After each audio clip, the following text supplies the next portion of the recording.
Hello everyone, good evening guys. स्वागत है आप सभी का ज्ञानश्री क्लासेज में। सो गाइस, आज का सबसे इम्पोर्टेंट वीडियो है about national education policy NEP 2020। So guys, national education policy, जिसे शॉर्ट में हम NEP भी बोलते हैं, इसका 2020 में पीएम नरेंद्र मोदी जी ने इसका राष्ट्र को समर्पित किया था। वो डेट थी 29 जुलाई 2020। तो सबसे पहले हो सकता है एग्जाम में कभी पूछ लिया जाए कि डेट क्या थी, तो 29 जुलाई। कुछ फैक्ट की बात करेंगे। और इसका क्षेत्र एरिया की अगर हम बात करें तो इसका जो एरिया है वो स्कूल टू हायर एजुकेशन, यानी कि स्कूल की भी बात की गई है और उच्च शिक्षा दोनों की बात की गई है। तो पहला फैक्ट ये हुआ कि इसका कब इसको दिया गया था, 29 जुलाई। ठीक है, डेट 2020 किसके द्वारा, पीएम के द्वारा।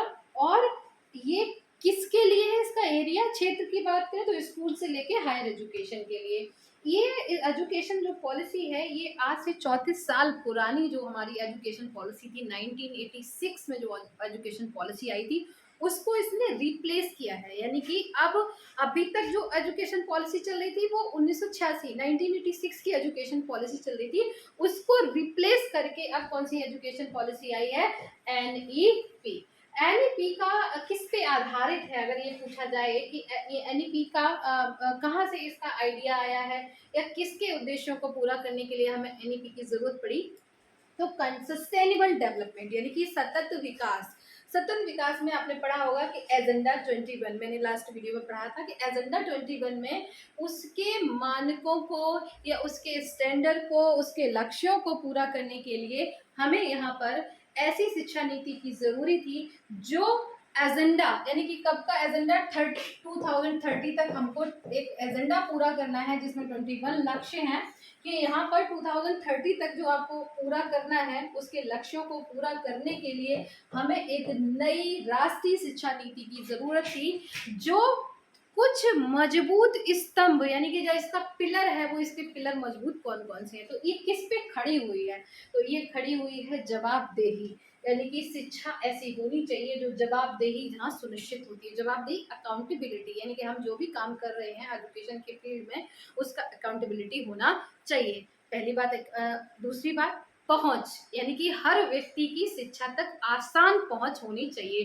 कोई गरीब है या कोई अलग समुदाय से है, कोई अलग जाति से है, कोई किसी में कोई डिफरेंस है, किसी भी तरीके से हम सब तक इसकी जो पहुंच है, चाहे वो रूरल एरिया में हो, चाहे वो अर्बन एरिया में हो, चाहे वो पहाड़ों पे हो, चाहे वो प्लेन में हो, हर जगह तक शिक्षा तक सबकी जो पहुंच है, पहुंच का मतलब रीचेबल, यानी कि हम सब शिक्षा तक आसानी से पहुंच सके। पहुंचना यानी कि रीचेबल होनी चाहिए सब शिक्षा सबके लिए, सब कोई वहां पहुंच सके। अकाउंटेबिलिटी होनी चाहिए। नेक्स्ट बात की गई है कि इसका नेक्स्ट स्तंभ है यहाँ पर कि इक्विटी, यानी कि सबके लिए यहाँ पे इक्विटी। और वहनीयता, वहनीयता का मतलब होता है कि शिक्षा ऐसी हो जिसका भार हर कोई वहन कर सके। दैट मीन्स कि इतना ज़्यादा यहाँ पर फीस या ऐसा कोई स्ट्रक्चर फीस का नहीं होना चाहिए कि कोई गरीब व्यक्ति है या इकोनॉमिक वीकर सेक्शन से है तो वो इसको वहन ना कर सके और वो इस तक ना पहुंच सके just because of financial problem. तो शिक्षा ऐसी हो जो सब तक रिचेबल हो, शिक्षा ऐसी हो जिसकी जवाबदेही सुनिश्चित की जा सके। ऐसा नहीं है कि बिकॉज शिक्षित जो बेरोजगारी है, यानी कि बहुत लोग ऐसे हैं जो एजुकेटेड हैं, मास्टर हैं, PhD हैं, बट उनको जॉब नहीं मिल रही है। तो अकाउंटेबिलिटी कहाँ है, तो अकाउंटेबिलिटी भी होनी चाहिए, रीचेबल भी होनी चाहिए, इक्विटी भी होनी चाहिए और हर तरह से शिक्षा सभी के लिए यहाँ पे समान और इक्विटी को पूरा करने वाली होनी चाहिए। तो ये इसके क्या हो गए, मजबूत आधार स्तंभ हो गए। अब हम इसकी देखेंगे कुछ और डिटेल्स। अब इसको बहुत ध्यान से समझिएगा क्योंकि जब क्वेश्चन आएगा ना तो आप कंफ्यूज हो सकते हैं। मान लीजिए आपको इस तरह से क्वेश्चन पूछा जा सकता है, जैसे पिछले साल पूछा गया था कि ये बताइए कि न्यू एजुकेशन पॉलिसी का जो स्ट्रक्चर है 10+2+3 था, उसकी जगह किसने ली है, तो उसकी जगह 5+3+3+4 ने ले ली है, ये पूछा गया था। लेकिन अब तो ये नहीं पूछा जाएगा, अब थोड़ा डिटेल में पूछा जाएगा। तो ये 5, 3, 3 एंड 4 का डिवीजन कैसे है, लोगों को बड़ा कंफ्यूजन है, तो मैं इसको कोशिश करूंगी कि आपको बहुत डिटेल में समझा सकूं।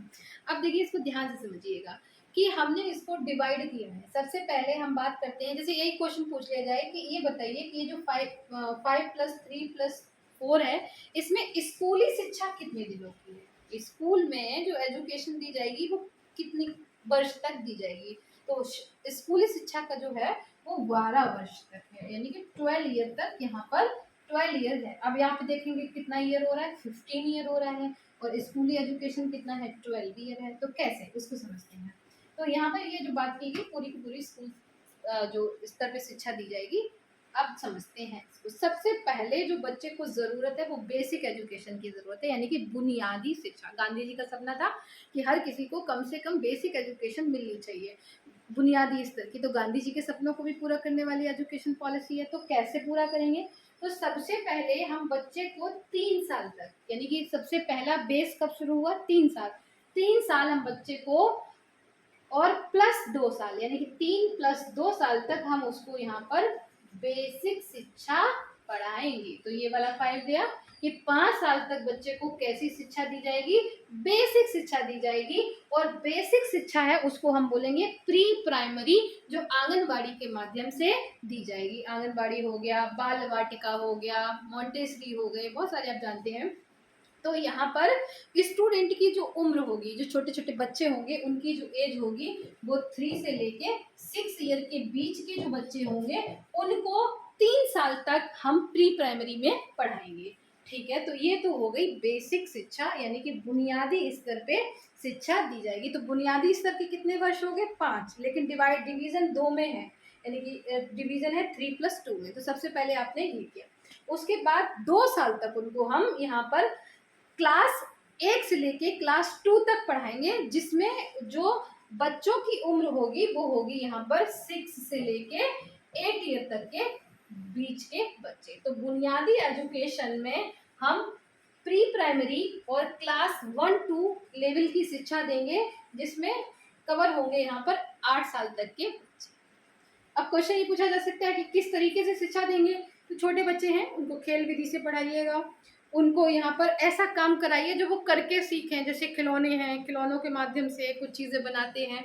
तो यहाँ पर बुनियादी शिक्षा आपको बेसिकली फोकस करना है कि प्ले वे मेथड के द्वारा आप उनको पढ़ाइए। तो ये तो हो गई यहाँ पर बुनियादी शिक्षा। अब इसके बाद बात करते हैं, ये हो गया हमारा 3+2।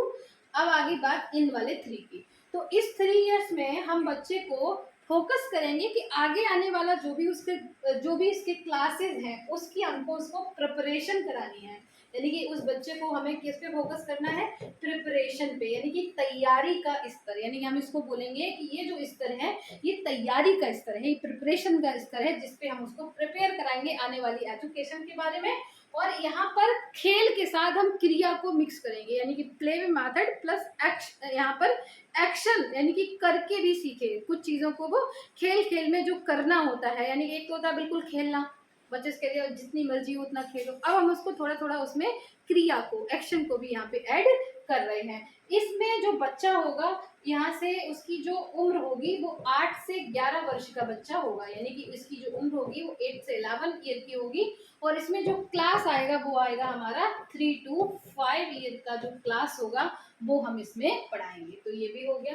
अगला आता है लेवल, जो है हमारा यहाँ पर 3 ईयर का लेवल है। इस 3 ईयर के लेवल में इस 3 ईयर के लेवल में हम स्टूडेंट को प्रैक्टिकल पे ले जाएंगे, यानी कि अब उसको हम प्रैक्टिकल मेथड की तरफ ले जाएंगे। और यहाँ पर जो स्टूडेंट होगा वो होगा 6 से लेके 8 क्लास का बच्चा होगा, जिसकी जो एज होगी वो 11 से लेके 14 वर्ष, यानी कि 11 to 14 ईयर की एज के बच्चे यहाँ पर स्टडी करेंगे। और जिनका बेसिक मेथड क्या होगा, प्रयोग, यानी कि यहाँ का जो बेस है वो क्या है, प्रयोग, ये जिसको हम बोलते हैं कि प्रैक्टिकल। यहाँ पे आप साइंस भी पढ़ाएंगे, मैथ भी पढ़ाएंगे, उसको कला भी पढ़ाएंगे, मानविकी के विषय पढ़ाएंगे, आर्ट भी पढ़ाएंगे, ह्यूमैनिटीज भी पढ़ाएंगे, साइंस में सब कुछ होगा उसके बाद। तो इस तरह से ये 3 इयर्स कंप्लीट करेगा। तो यहाँ पे प्रैक्टिकल मेथड। अब इसके ऊपर आता है थोड़ा बड़ा लेवल, जो होता है 9 से लेके 12 तक का लेवल। तो 9 से लेके 12 तक कितने साल हो गए, 4 साल हो गए। यानी कि इस वाले की बात करें तो इन 4 साल में हम उसको क्या पढ़ाएंगे कि इसकी बच्चे की जो एज होगी वो 14 साल से 18 साल के बच्चे होंगे इसमें। और इनका जो क्लास होगा वो होगा 9 से लेके 12 क्लास तक के स्टूडेंट को हम इसमें पढ़ाएंगे। तो ये तो हो गया एज, ये हो गया इनका क्लास, और ये हो गया ड्यूरेशन। तो ड्यूरेशन कितना है इनका, ड्यूरेशन हो गया 4 इयर्स। अब इसमें मेथड्स क्या रहेगा, तो यहाँ पे हम उसे क्रिटिकल थिंकिंग हो गया, जो चिंतन विधि जिसको कहते हैं, गहन चिंतन, यानी कि अब जो स्टूडेंट है उसका जो लेवल है वो यहाँ पे आके बढ़ जाएगा और यहाँ पर उसको बहुत ज़्यादा उसकी पसंद के सब्जेक्ट लेने का राइट होगा। यानी कि आप जो पसंद करना चाहो, साइंस में साइंस लेना चाहो, कॉमर्स लेना चाहो, या फिर आप आर्ट का सब्जेक्ट लेना चाहते हो, जो भी सब्जेक्ट लेना उसको आप चूज करेंगे और यहाँ पर जो स्टूडेंट है वो अपनी मर्जी से स्टडी करेंगे और बहुत ज़्यादा फोकस करेंगे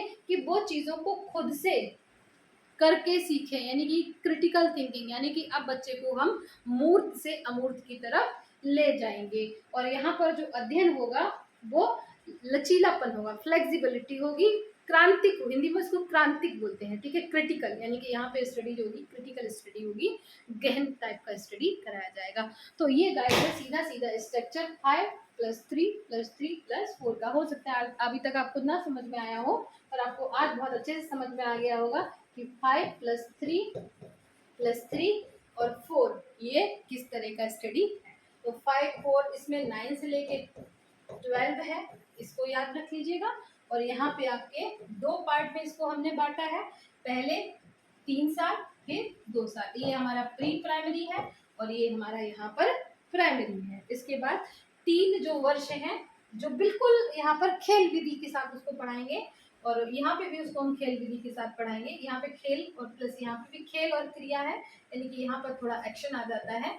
और यहाँ पर जो स्टूडेंट होंगे हमारे वो अब आगे की प्रिपरेशन करेंगे और क्लास 3 से लेके, यानी कि 3 से लेके 5 तक के स्टूडेंट, यहाँ पे क्लास होगा इनका 3 से लेके 5 और यहाँ पे होगा इनका 6 से लेके 8। तो इस तरह से ये है सीधा सीधा डिवीजन 5+3+3+4। तो आई होप कि आपको ये कंसेप्ट समझ में आया होगा। तो ये तो गाइस बात होगी न्यू एजुकेशन पॉलिसी में स्कूल एजुकेशन का स्ट्रक्चर। अब बात करते हैं कि हायर एजुकेशन में यहाँ पे क्या बात की गई। तो उच्च शिक्षा में गाइस सबसे बड़ी जो बात है, इस पर प्रश्न आने की संभावना भी है कि GER यानी कि ग्रॉस एनरोलमेंट रेशियो, सकल अनुपात दर जो होती है एनरोलमेंट की, वो उसको कितना बढ़ाने की बात यहाँ पे की गई। तो ग्रॉस एनरोलमेंट रेशियो को 2035 तक, तो ईयर भी याद रखेंगे, 2035 तक 50% करने की बात की गई है। स्कूली शिक्षा में 100%, स्कूली शिक्षा में 100% और हायर एजुकेशन में इसको 50% करने की बात की गई है। तो एक प्रश्न ये भी बनता है कि अभी ये क्या है, ग्रॉस एनरोलमेंट रेशियो अभी क्या है। तो ग्रॉस एनरोलमेंट रेशियो 2018 की रिपोर्ट के अकॉर्डिंग, ये आज की डेट 2018 की रिपोर्ट के अकॉर्डिंग ये 26.3% है हायर एजुकेशन में हो, ठीक है। हो सकता है 22 में कुछ बढ़ गया हो, कम हो गया, तो एक बार आप रीचेक कर लीजिएगा। लेकिन अगर 2018 के अकॉर्डिंग पूछेंगे तो ये 26.3% हो गया, क्योंकि ये जब बनाई गई थी तो 26.3 को ध्यान में रखकर बनाई गई थी। तो एक तो ये आपको बिल्कुल तथ्य ये ध्यान रखना है। दूसरा तथ्य आपको ये याद रखना है यहाँ पर कि हायर एजुकेशन में 3.5 यानी कि यहाँ पर 3.5 करोड़ सीटें और जोड़ी जाएंगी, जिससे सभी को हायर एजुकेशन मिल सके। प्लस जितनी भी उच्च शिक्षा है, जितनी तरह की भी उच्च शिक्षा है, उस सब के लिए एक आयोग बनाया जाएगा जिसका नाम होगा HCI, उच्च शिक्षा आयोग। तो उच्च शिक्षा आयोग यानी कि हायर एजुकेशन कमीशन, तो हायर एजुकेशन कमीशन की स्थापना की जाएगी। लेकिन उसमें 2 हायर एजुकेशन इंक्लूड नहीं है, एक तो जुडिशरी इंक्लूड नहीं है, दूसरा इसमें मेडिकल जैसे MBBS हो गया, MD हो गया, ये सब इसमें इंक्लूड नहीं है। तो MD और MS वगैरह इसमें इंक्लूड नहीं होंगी, LLM वगैरह जो जुडिशरी की डिग्रियां हैं ये भी इंक्लूड नहीं होंगी। तो ये 2-3 तथ्य आपको याद रखने हैं। अब जो HCI है यानी कि हायर एजुकेशन जो कमीशन है, तो इसका इन्होंने किस तरह से इस आयोग के इन्होंने किस तरह से डिवीजन किया। तो इन्होंने बताया कि इसके 4 पार्ट होंगे, है ना। ये कौन कौन से 4 पार्ट है। एक पार्ट है आपका GEC, दूसरा पार्ट है आपका HEGC, थर्ड पार्ट है आपका इसका NHERC, और लास्ट पार्ट है इसका NAC, यानी कि ये 4 पार्ट है। जैसे अभी तक आपको पता है कि मानक का काम यानी कि स्टैंडर्ड प्रोवाइड करने का जो काम होता था वो कौन किया करता था, नेक करता था, नेशनल अक्रेडिटेशन, ठीक है। तो यहाँ पे मानक प्रदान करने के लिए अलग संस्था होगी जिसको हम यहाँ पे NAC बोलेंगे। ऐसे ही यहाँ पर GEC होगी जो जनरल एजुकेशन को देखेगी।